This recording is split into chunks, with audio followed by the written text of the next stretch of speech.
मोर प्रिय शिक्षक भाई और भौणी मानक नमस्कार। जय जगन्नाथ सांग माने आज भिडियो रे उत्कल दिवस उपलक्षे सुंदर भाषण टी प्रस्तुत करिछि। आशा करूछि भाषण टी पसंद आसीबो।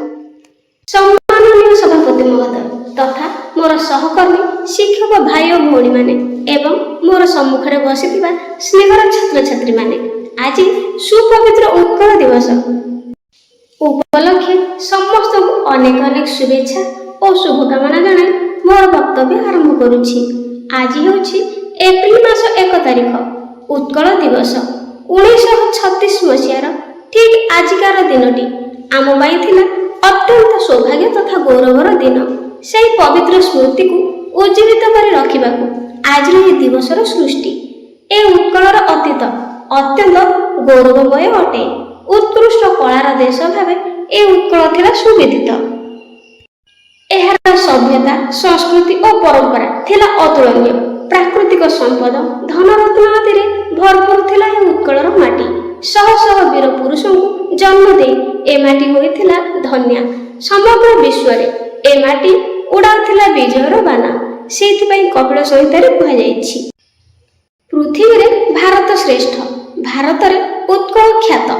उत्कल सहित समान देश पृथ्वी पृष्ठ रे केउठी नाही।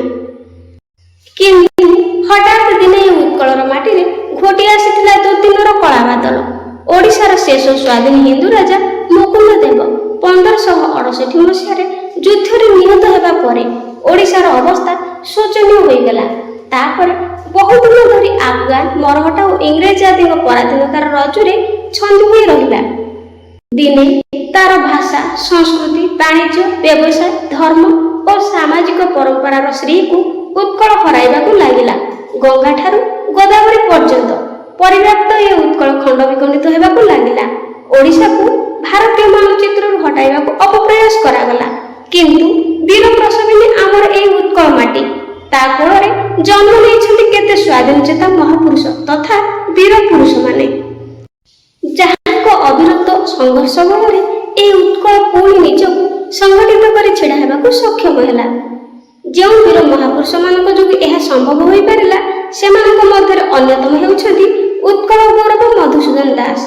तांको सहित थिले उत्कल गोपबंधु दास, महाराजा श्री रामचंद्र भंजदेव, पंडित नीलकंठ दास, फकीर मोहन सेनापति, महाराजा कृष्णचंद्र गजपति देव, राधानाथ राय, गंगाधर मेहेर, कर्मवीर गौरीशंकर राय, हरिहर मर्दराज और तांको सहित आहुरी अनेक जोगजन्म महापुरुष।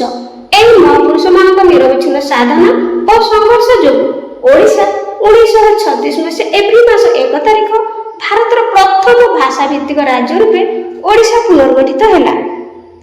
सेही गौरवमय दिनटी मने पकाइबा पई आज ए भव्य आयोजन करा जायछि।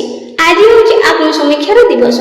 आमे एठी शपथ नेबा उत्कल को सर्वश्रेष्ठ राज्य रूपे गढ़िबा एवं मातृभूमि को भल पाइबा। आमे समस्त उत्कलीय ओडिया बोली निजको गर्व अनुभव करिबा। आमर भाषा और माटी को सम्मान देबा एवं तार गौरव को अक्षुण्ण रखिया पई केबे पछमुचा देबा नाही। मु एति कहि मोर वक्तव्य शेष करूछि। वंदे उत्कल जननी। आशा करूछि वीडियोटी पसंद आस्थिबो। पसंद आस्थिले चैनल को लाइक शेयर सब्सक्राइब करबे जमार भूलिबेनी। आज पे रहउछि धन्यवाद।